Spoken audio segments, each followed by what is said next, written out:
Hello students, very good morning. बेटा आज हम एक बहुत इम्पॉर्टेंट यूनिट स्टार्ट करने वाले हैं, जेनेटिक्स की यूनिट। जेनेटिक्स की जो यूनिट है ये बोर्ड एग्जाम में 18 मार्क्स की आती है।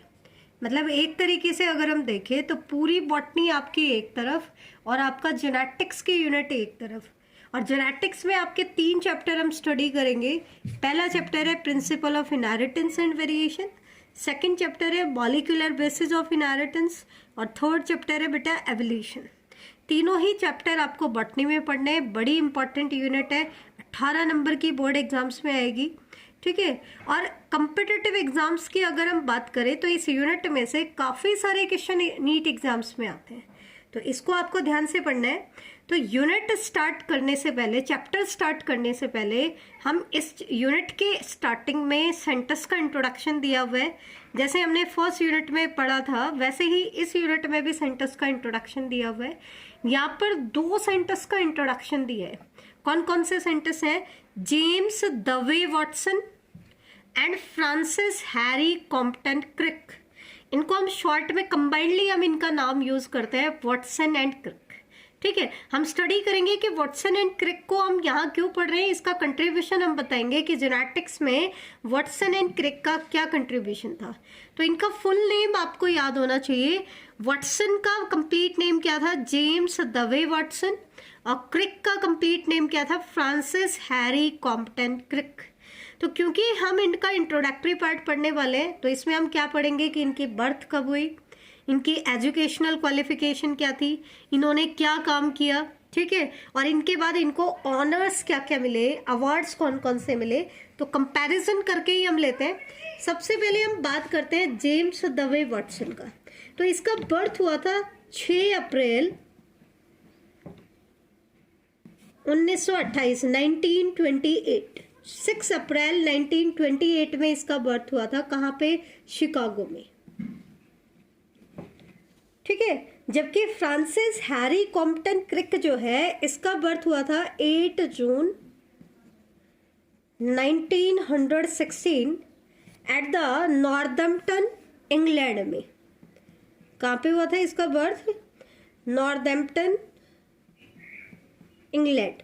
कहाँ पे है? नॉर्थम्पटन, इंग्लैंड में, ठीक है। तो वॉटसन का बर्थ हुआ था 1928 में और क्रिक का बर्थ हुआ था 1960 में, ठीक है। सेकंड पॉइंट इसमें आता है कि इनकी एजुकेशनल क्वालिफिकेशन क्या थी। तो दोनों ही पीएचडी होल्डर्स थे। तो इन्होंने सबसे पहले अपनी बीएससी की।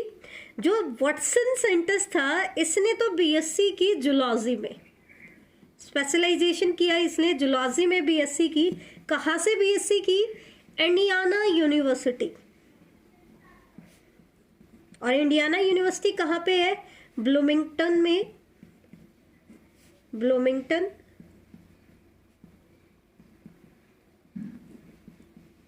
इन 1947 बीएससी डिग्री इसने कब की?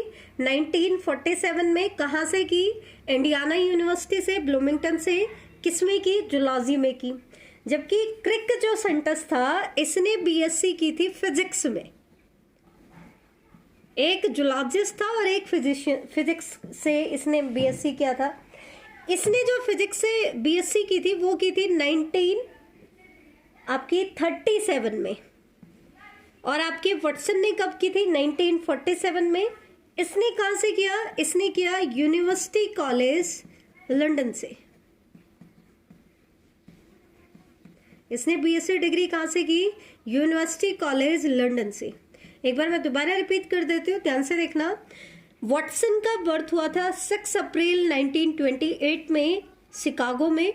जबकि क्रिक का बर्थ हुआ था 8 जून 1916 नॉर्थम्पटन, इंग्लैंड में। इसने बीएससी की जूलॉजी में, इसने बीएससी की फिजिक्स में। इसकी बीएससी डिग्री है 1947 की और इसने ली थी 1937 में। इसने बीएससी किया इंडियाना यूनिवर्सिटी ब्लूमिंगटन से और इसने किया यूनिवर्सिटी कॉलेज लंदन से। अब हम आते हैं पीएचडी के बारे में। तो वॉटसन ने पीएचडी की 1950 में और क्रिक ने पीएचडी की 1954 में। अब जब कोई भी इंसान पीएचडी करता है तो वो एक पर्टिकुलर टॉपिक पे होती है। तो इसने पीएचडी कौन से टॉपिक पे की? इसने पीएचडी किया study on effect of hard X-ray on bacteriophage multiplication. Bacteriophage क्या होते हैं? वायरसेस होते हैं जिनका होस्ट क्या होता है? बैक्टीरिया होता है। Bacteriophage multiplication. तो इसने तो स्टडी किया किस चीज के ऊपर? Effect of hard X-ray on bacteriophage multiplication. मतलब हार्ड एक्सरे का बैक्टीरियोफाज की मल्टीप्लिकेशन पे क्या इफेक्ट आ रहा था। जबकि जो क्रिक है इसने पीएचडी किया एक्सरे डाइफ्रैक्शन,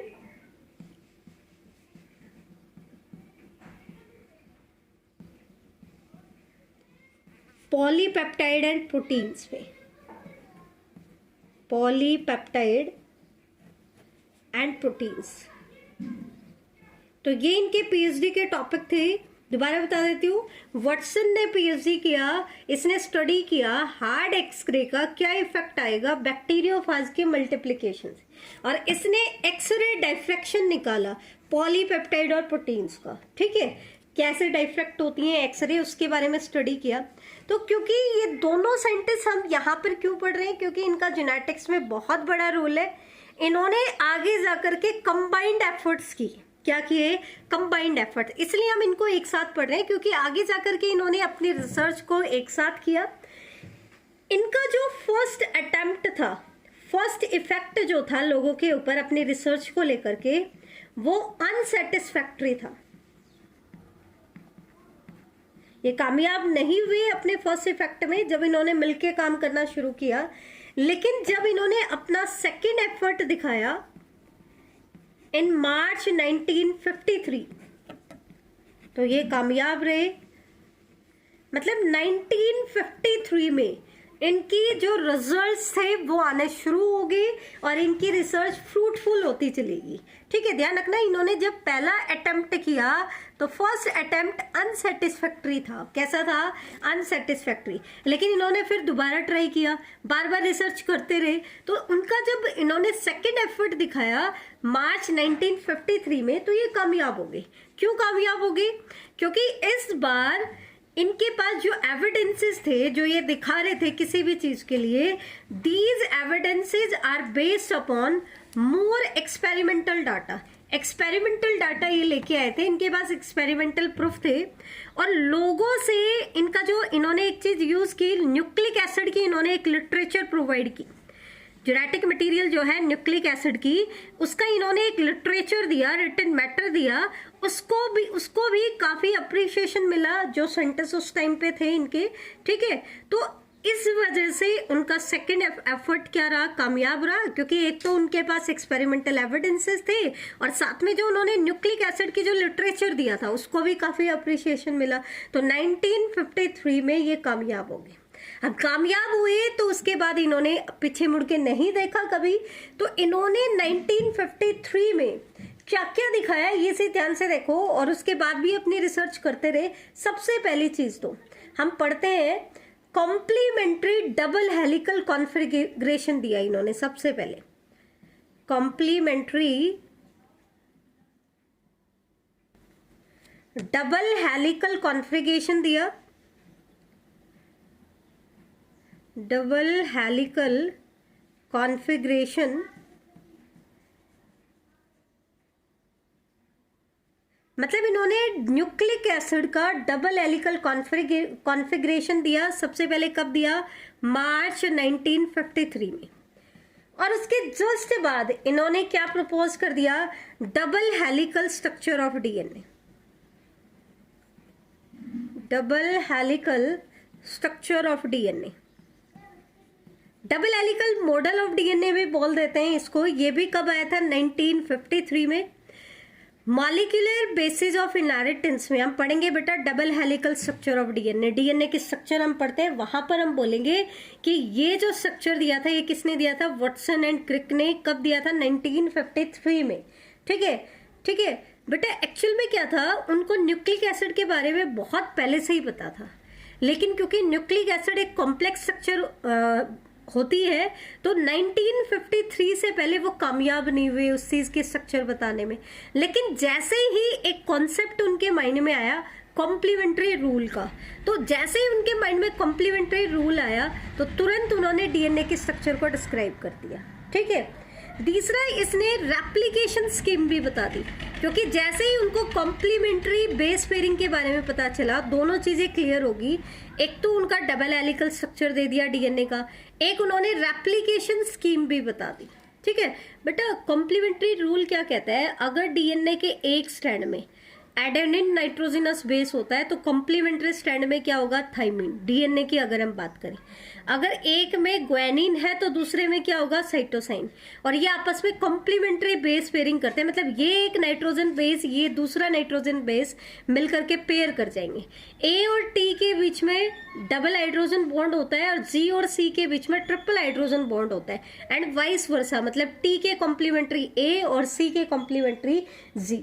ठीक है, तो जैसे ही उनको इस कॉम्प्लीमेंट्री बेस पेयरिंग के बारे में पता चला तो तुरंत इन्होंने ये दो चीजें बता दी, डबल हेलिकल स्ट्रक्चर भी बता दी डीएनए की, और रेप्लिकेशन स्कीम भी दे दी कि डीएनए अपनी कार्बन कॉपी कैसे बनाएगा, कैसे रेप्लिकेट करा। तो इनकी रिसर्च के बेसिस पर इनको ऑनर दिया गया। क्या ऑनर दिया गया, देखो सबसे पहले John Collins Warren prize of the Massachusetts General Hospital इनको दिया गया इन 1959। उसके बाद 1960 में इनको मिला लास्कर अवार्ड।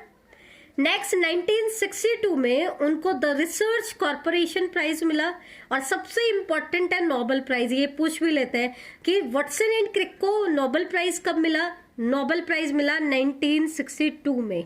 किसके लिए, double helical structure of DNA के लिए। तो ये से ध्यान रखना, ये था बेटा आपका वाटसन एंड क्रिक का इंट्रोडक्टरी पार्ट। नेक्स्ट लेक्चर में हम स्टार्ट करेंगे principle of inheritance and variation. Thank you.